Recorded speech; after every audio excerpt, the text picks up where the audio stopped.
Okay, so I just have two words for you. Sophie Cunningham. Sophie Cunningham, and I told you guys I had a feeling that she was going to really make her presence known.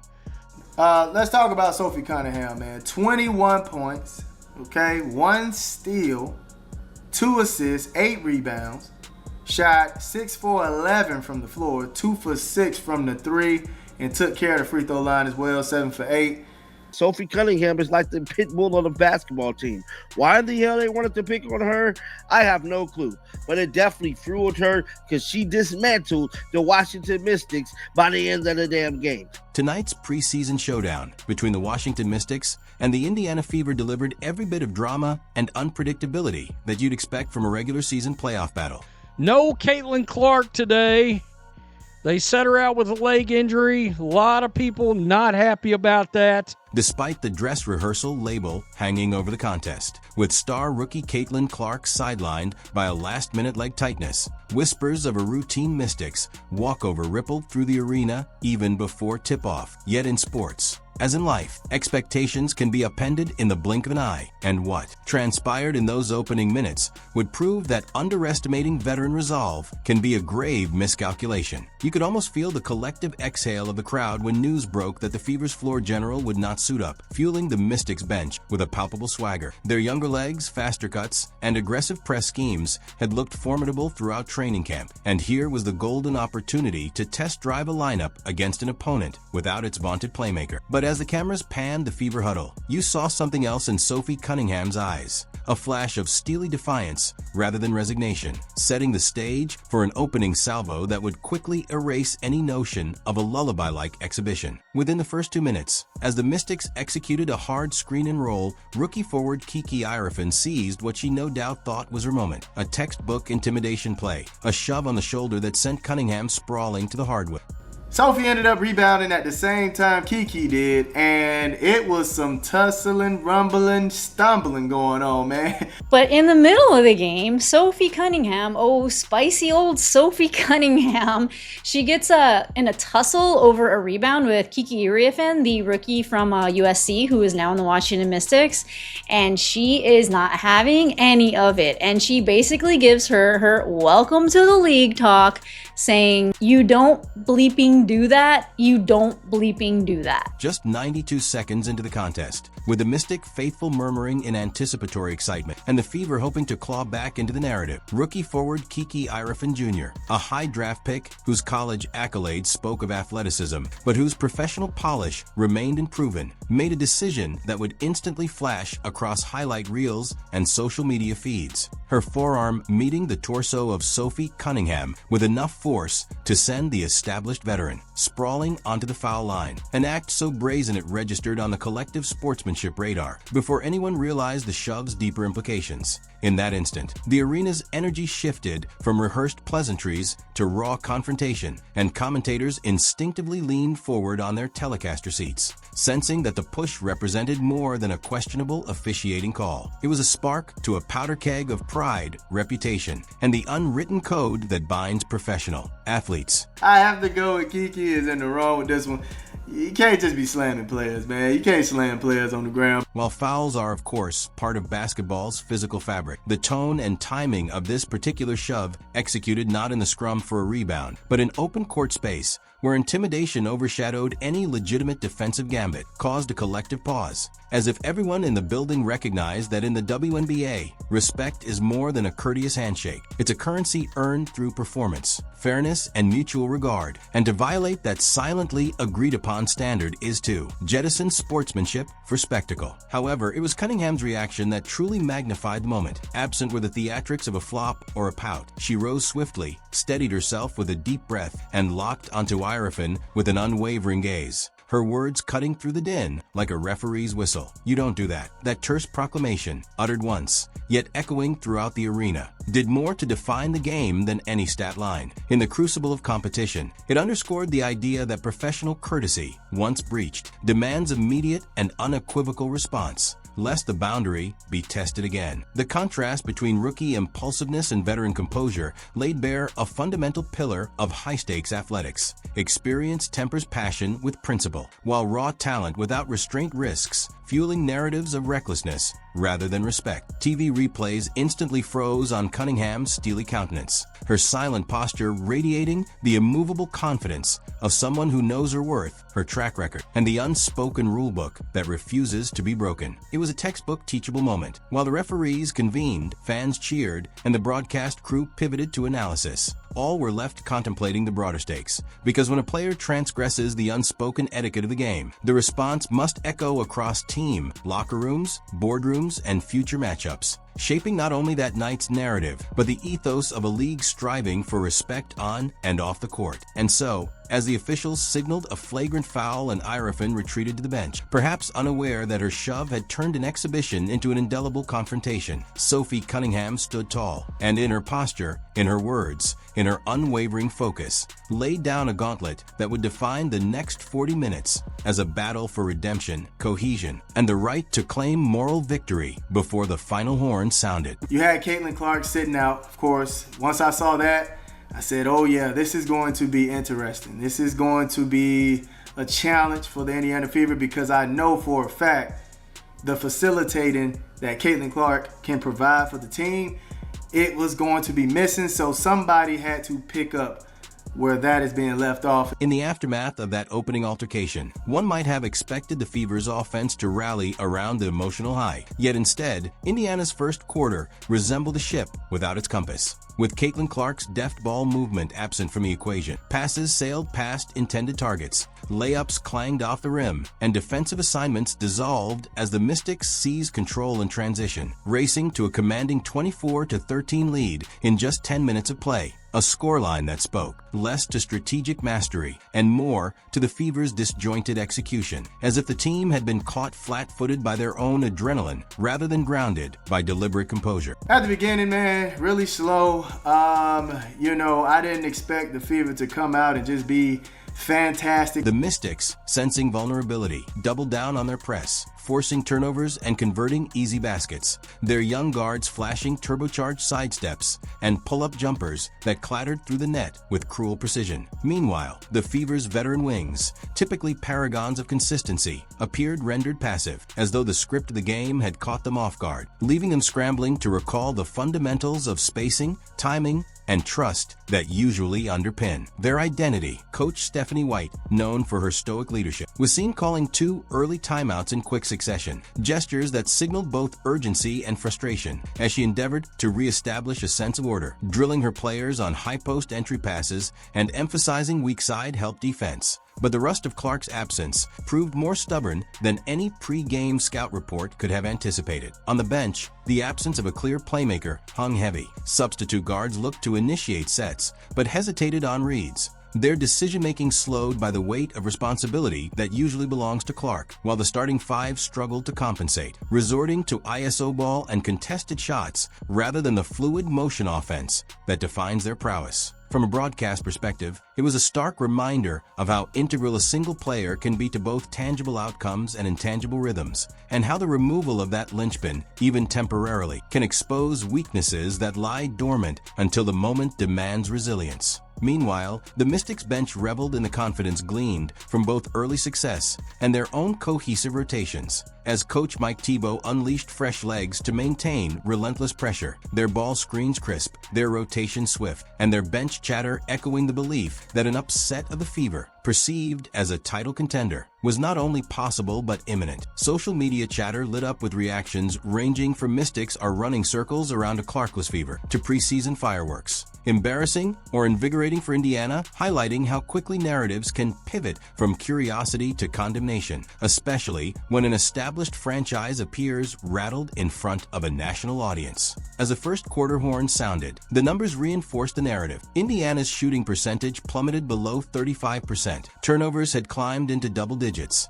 and defensive breakdowns resulted in 8 fast break points for Washington. Stats that told a story of unpreparedness rather than misfortune, and that underscored the challenge of maintaining competitive balance when a team's identity is so closely tied to one transcendent talent. Yet within the chaos, faint glimmers of adjustment appeared, brief flashes of bench players stepping into passing lanes, contested defensive switches that forced the Mystics into difficult attempts, and offensive sets where a quick kickout led to a clean look from beyond the arc, hinting that, with discipline and composure, the Fever's comeback blueprint lay not in heroics, but in collective buy-in to fundamentals. When I say they had a timeout, Stephanie White talked to them, man, they came out on some Avengers type of defense. Turnover after turnover after turnover. Just when the Fever seemed in danger of looking like a rudderless squad and the Mystics on the verge of savoring an easy confidence builder, Sophie Cunningham transformed the game and arguably the entire preseason narrative with a performance that blended raw emotion and surgical precision. From the moment she checked back into action early in the second quarter, Cunningham exhibited a laser focus, darting off screens, setting punishing picks that opened driving lanes, and attacking the rim with a ferocity that left defenders scrambling, each play underscored by an unspoken vow to reclaim not just the scoreboard, but the respect that had been questioned after that early shove. But no doubt about it, the Indiana Fever have another star. When I say she was the energy, man, she was the drive, she was the key reason they ended up coming back, man. But Sophie Cunningham has been an absolute beast in this game. I mean, the grit, the get at you, the, hey, you want to come at me, I'm coming at you 10 times harder. That's what Sophie Cunningham was bringing, man. Statistically, her impact was staggering. Over the next 15 minutes, she poured in 14 points, drained for consecutive free throws after drawing contact in the paint, hit a pull-up mid-range jumper with a defender in her face to narrow the gap to single digits, and then sank a pivotal three that triggered a seismic shift in momentum, an 8-0 run that transformed the arena atmosphere from uncertainty to exhilaration as Fever fans began chanting her name and critics paused to marvel at how a player sidelined from national headlines could commandeer the narrative so emphatically. What made Cunningham's rally so compelling was not simply the volume of points she scored, but the context in which she scored them. Each basket carried the sting of retribution for that first quarter shove, yet her approach remained devoid of vengeance-laden theatrics. Instead, it was rooted in the purity of competition. Each drive to the bucket a measured statement of intent, each mid-range dice with defenders a testament to her evolving skill set, and each free throw a reminder that true grit is built on the indistinguishable line between confidence and composure. She single-handedly put belt to booty on the Washington Mystics, bro. Y'all see how many minutes she played. 34 minutes. All right, 34 minutes, man. Getting it all the way in. Without those 34 minutes, I don't think the Indiana Fever win this game. And I believe Sophie Cunningham went so hard is because they was trying to hurt her. They was definitely trying to hurt Sophie Cunningham. Coaches on opposing sidelines took notice as TV cameras cut to the Mystics bench. Their young stars looked on with a mixture of awe and panic, recognizing that while they had come to exploit a perceived weakness, Cunningham's response was reorganizing the trajectory of the game, forcing Washington to rethink rotations, defensive matchups, and whether their early swagger had blinded them to the depth of Indiana's resolve. For reporters courtside, the defining moment arrived when Cunningham intercepted a lazy pass in transition, dribbled the length of the floor, and banked in a contested layup with the clock winding down in regulation, an act both poetic and practical, as it put Indiana ahead for the first time since the opening minutes and sent the final buzzer into overtime, leaving the Mystics to regroup under a cloud of disbelief. In post-game interviews, Cunningham would later reflect on that stretch as a culmination of off-season work, emphasizing hours spent refining her footwork and shot selection. But on that night, watching her deliver in real time, there was no denying that she had become the team's de facto floor leader, an evolution from role player to clutch performer in the span of a single electrifying quarter. Sophie Cunningham went off. Probably one of her best performances as a professional athlete. Great job for Sophie. Beautiful.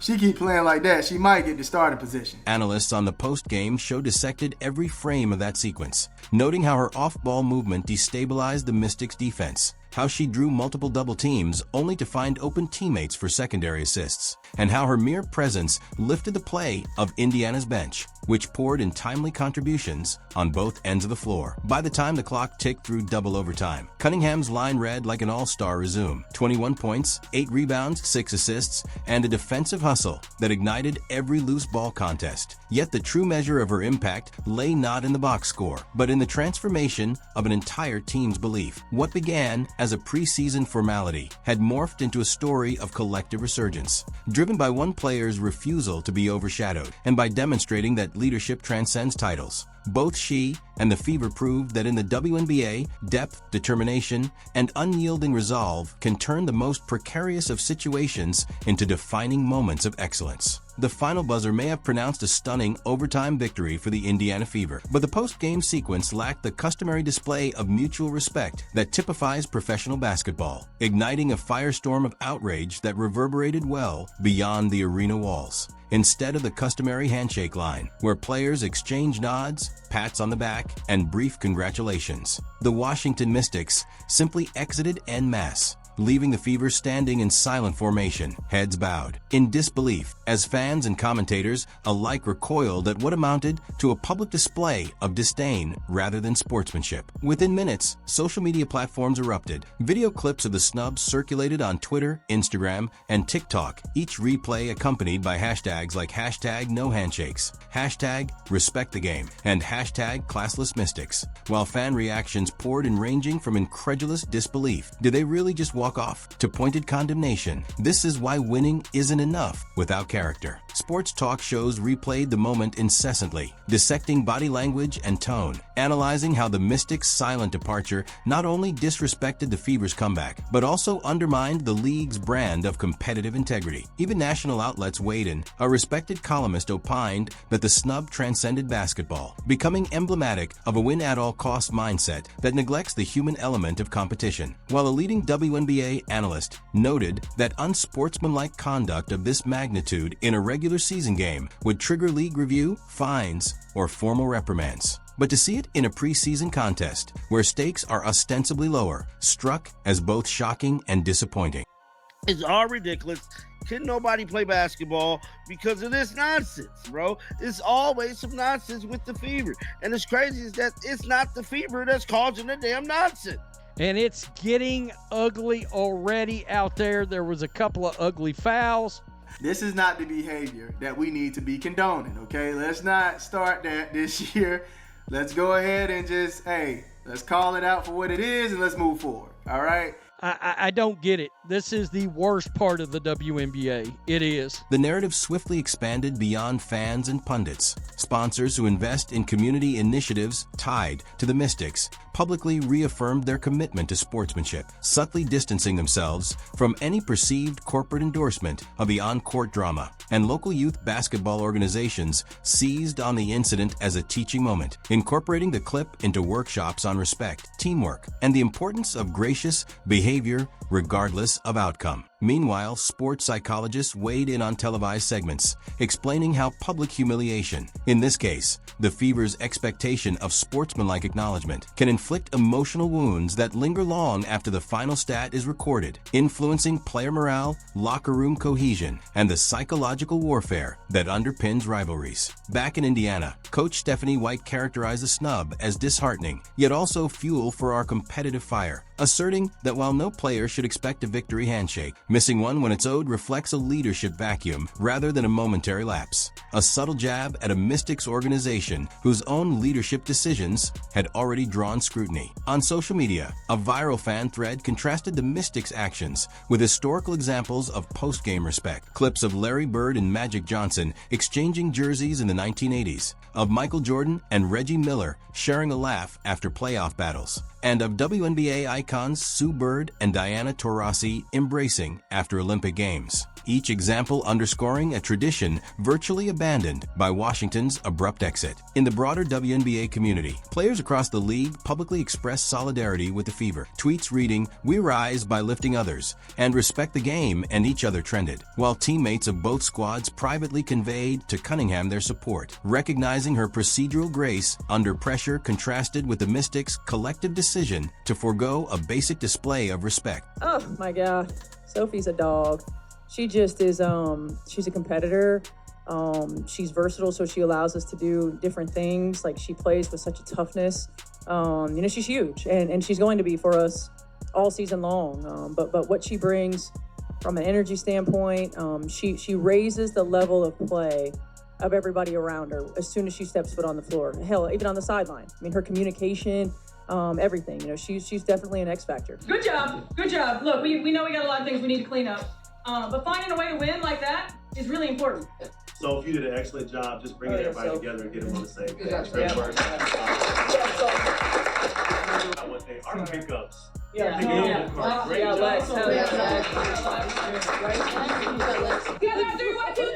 As reporters canvassed fan reactions outside the arena in both Washington and Indianapolis, a startling commonality emerged. Regardless of team allegiance, the sentiment coalesced around the idea that while intense rivalries drive engagement and passion fuels performance, sportsmanship remains the bedrock of professional athletics. And when that foundation cracks, everyone loses. In the end, what began as a routine preseason contest transcended its exhibition, labeled to become a defining cautionary tale about respect, resilience, and the inextricable link between organizational culture and individual conduct, spotlighting how one rookie's ill-timed shove and an entire bench's silent exit can catalyze league-wide debates, sponsor reactions, and strategic recalibrations that ripple well beyond 40 minutes of play. It underscored the simple truth that while athletic excellence fuels championships, sportsmanship sustains legacies. And as the WNBA season unfolds, every team must navigate the delicate balance of fostering competitive fire while upholding the gracious spirit that first drew fans to women's basketball. From Sophie Cunningham's unwavering composure in the face of adversity to the Mystics' recognition that unchecked aggression can scar a franchise's reputation, this game offered both a blueprint for redemption and a warning against complacency, reminding us that the court is not only a theater for elite performance, but a crucible where values are tested under pressure. As you reflect on this extraordinary duel, ask yourself, which brands do you champion, not just for their win totals, but for their commitment to integrity? How will your favorite players embody the lessons learned when a lone veteran stood up for respect? And how might franchises recalibrate their priorities to ensure that physical toughness never eclipses human dignity? Join the conversation in the comments below. Tell us which moment resonated most, how you'd handle a similar situation, and what you expect from both the Mystics and the Fever as they transition from preseason spectacle to regular season grind. Don't forget to like, subscribe, and ring that notification bell so you never miss an in-depth breakdown of the biggest stories in women's basketball. Because here, we go beyond the box score to explore the narratives, controversies, and triumphs that define the WNBA's journey, storylines you won't see anywhere else, and analysis that keeps you ahead of the game. Until next time, tune in on the preseason clash that reminded us all why respect matters as much as results, and why in sport, the fiercest rivalries are those tempered by honor.